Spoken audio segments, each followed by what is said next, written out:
大家好，又见到我了，我是 Nico. Halo semua, ketemu lagi dengan aku, Nico. Selamat datang lagi di rangkaian video Mandarin Otodidak khusus HSK 4. Nah, ini adalah video kita yang ke-20, dan untuk teman-teman yang sudah bertahan sampai saat ini, selamat ya, karena kita sudah menempuh sekitar 20% dari total materi yang harus dikuasai di HSK 4. 好，那话不多说了，我们现在就开始上课。Seperti biasa, kita akan mulai dari shengci, dan teman-teman bisa ulangin juga, bisa baca berbarengan ya. Kita lihat dari nomor 119, gongzi, gongzi, gongzi artinya gaji.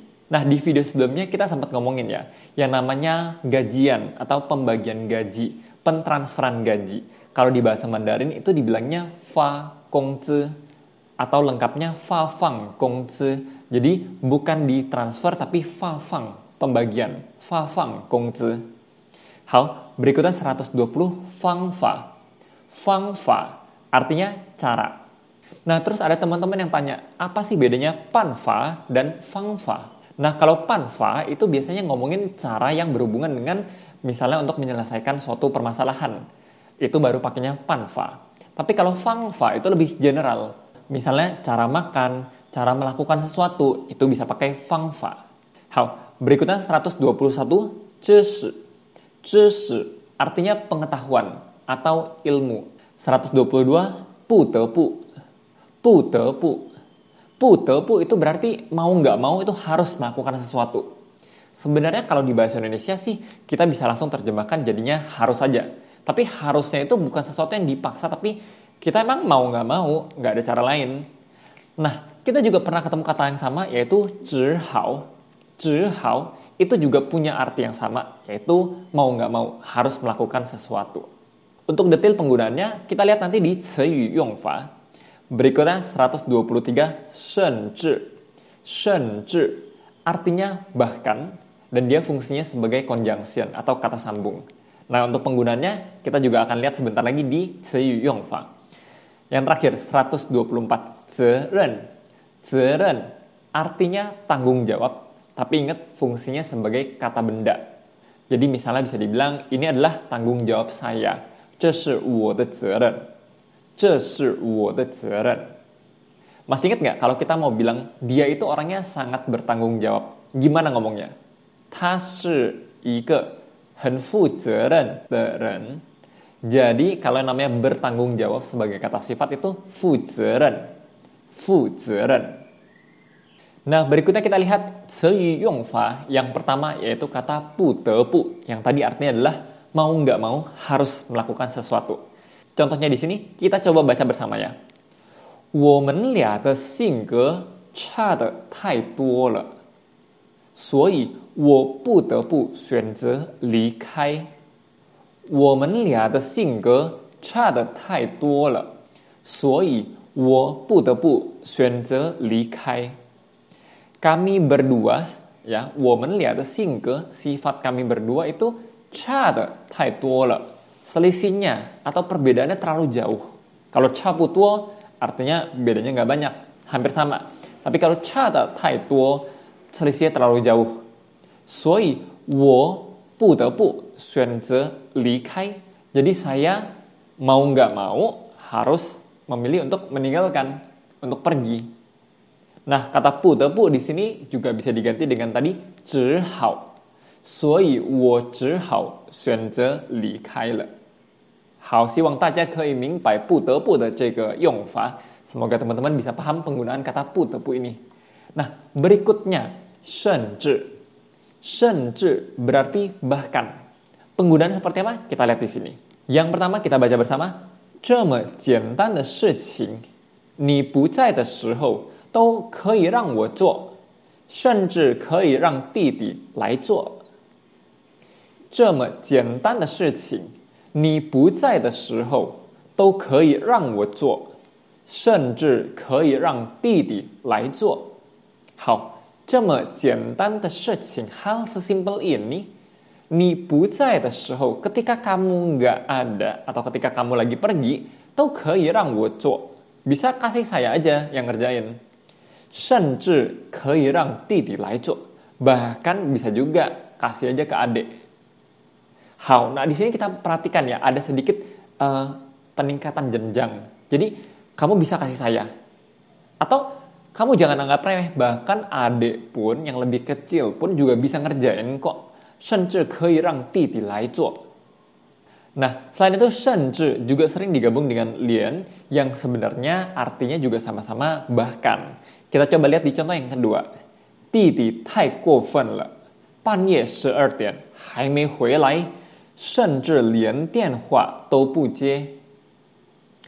弟弟太过分了，半夜12点还没回来，甚至连电话都不接。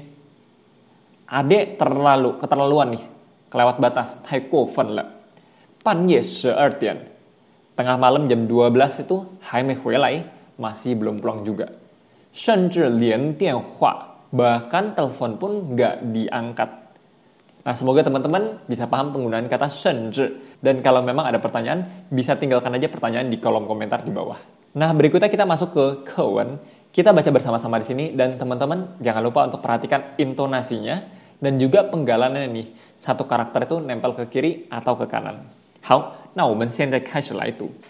年轻人刚开始工作的时候，不要太着急赚钱，不要眼睛里只有工资和奖金。在工作的前几年，重要的是丰富自己的工作经验，学习与同事交流的方法，积累专业知识，这些比收入重要多了。但是很多时候，我们不得不去做一些自己不愿意做，甚至是非常不喜欢的工作。这时，我们最需要的就是对工作的责任心。一个人即使能力再高，经验再丰富，如果对工作没有责任心，也很难把工作做好。Nah, berikutnya kita coba sama-sama lihat artinya di sini. 年轻人刚开始工作的时候, orang muda ketika baru mulai bekerja, 不要太着急赚钱. Jangan terlalu buru-buru untuk mengumpulkan uang. 不要眼睛里只有工资和奖金. Jangan sampai di matanya hanya ada gaji dan juga bonus. Jangan sampai yang dilihatin itu cuma gaji dan bonus saja, cuma uang aja. 在工作的前几年, di beberapa tahun pertama bekerja, 重要的是. Nah, ini sebenarnya lebih pas, lebih bagus kalau ditambahkan 最重要的是. Yang terpenting adalah 丰富自己的工作经验, memperkaya pengalaman kerja dirinya sendiri. 丰富自己的工作经验. 学习与同事交流的方法. Belajar caranya berkomunikasi dengan rekan kerja. Jadi 与 ini nempel dengan 同事 ya, 与同事交流, berkomunikasi dengan rekan kerja. 积累专业知识. Nah, di sini 专业 itu bukan artinya profesional, tapi lebih ke spesialis ya, mengumpulkan pengetahuannya yang spesialis, yang menjurus ke jurusan atau bidangnya tersebut. 这些比收入重要多了. Hal-hal ini dibandingkan dengan pemasukan itu jauh lebih penting, 重要多了. 但是很多时候, tapi 很多时候 ya, bukannya banyak waktu, tapi sering kali ya, tapi sering kali 我们不得不去做一些自己不愿意做. Kita mau nggak mau harus melakukan beberapa hal yang sendirinya itu nggak pengen ngelakuin, 自己不愿意做, 甚至是非常不喜欢的工作, atau bahkan yang benar-benar nggak disukai pekerjaannya. 这时, di waktu seperti ini, 我们最需要的就是对工作的责任心.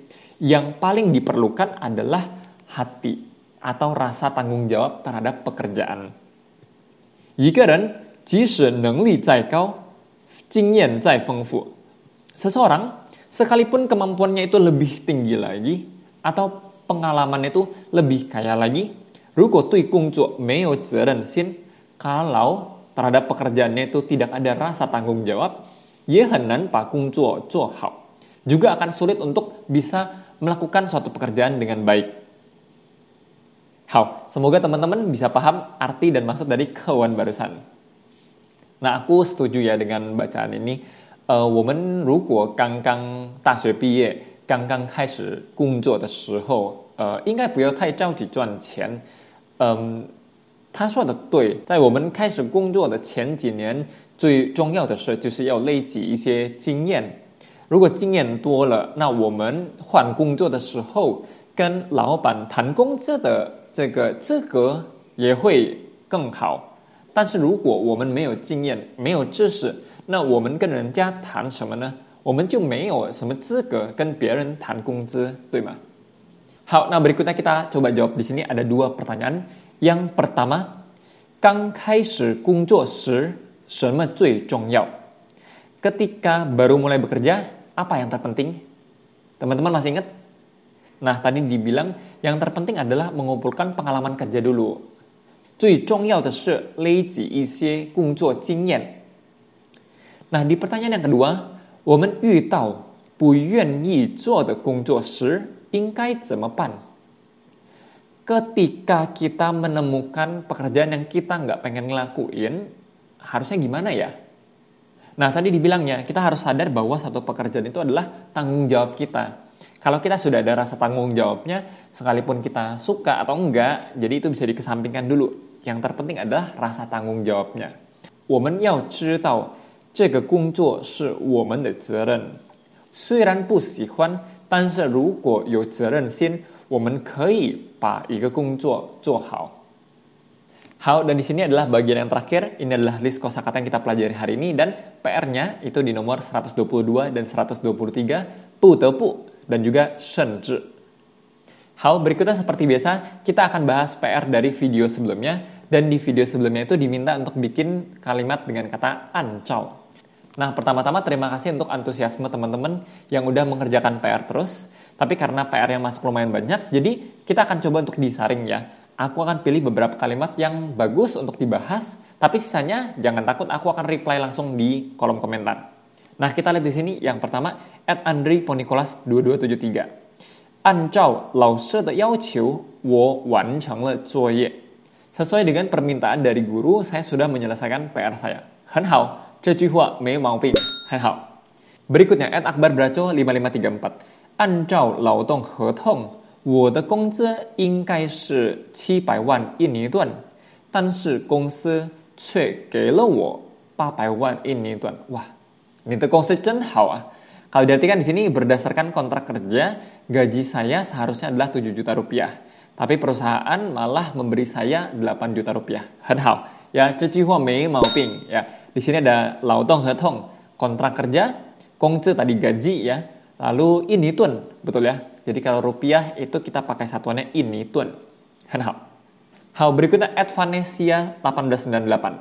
按照家里的规矩，以前上卧室的时候，你必须洗澡先。很好. Dari sini Andri Ponicolas sudah bantu jawab ya. Di kalimat terakhir itu harusnya sen si cao, bukan si cao sen. Betul sekali ya. Jadi sen itu baru diikuti dengan kata kerjanya, sen si cao. Nah, tapi memang ya, kalau teman-teman perhatikan ada beberapa bahasa daerah, misalnya bahasa Hokkien yang kata sien itu suka ditaruh di belakang. Jadi kalau aku perhatiin ada beberapa, bukan bawa-bawa daerah ya, tapi ada beberapa nih orang Medan yang kalau ngomong, jadi dia tuh siennya ditaruh di belakang. 我吃饭先, 我回家先, gitu ya. Dan kalau kita ngomong seperti ini di China atau di Taiwan terutama, sebenarnya mereka paham, nggak masalah. Tapi kalau secara grammar, kalau secara tulisan, yang betul adalah sian ditaruh di depan, sian bla bla bla. Nah, yang satu lagi nih, kalau kalimatnya diartikan kan dia mau bilangnya sesuai dengan aturan di rumah, sebelum masuk ke kamar tidur kamu harus mandi dulu. 很好 ya. Selain tadi di penggalan kalimat terakhir, di penggalan kalimat yang tengah ini ada sedikit problem ya. 以前上卧室的时候, dia mau bilang adalah sebelum masuk ke kamar. Harusnya dibalik nih. 上卧室以前你必须先洗澡. Nah, berikutnya yang terakhir @emily_lutvia1418. 按照预报明天会下雨。很好，这句话没毛病ya. Berdasarkan ramalan cuaca besok akan hujan. 很好。好，那这是我们今天的视频。Untuk teman-teman yang merasa terbantu dengan videonya, jangan lupa untuk klik tombol like. Untuk teman-teman yang baru pertama kali nonton channel ini, jangan lupa untuk klik tombol subscribe. Dan sekali lagi, 谢谢大家，我们下一个视频再见。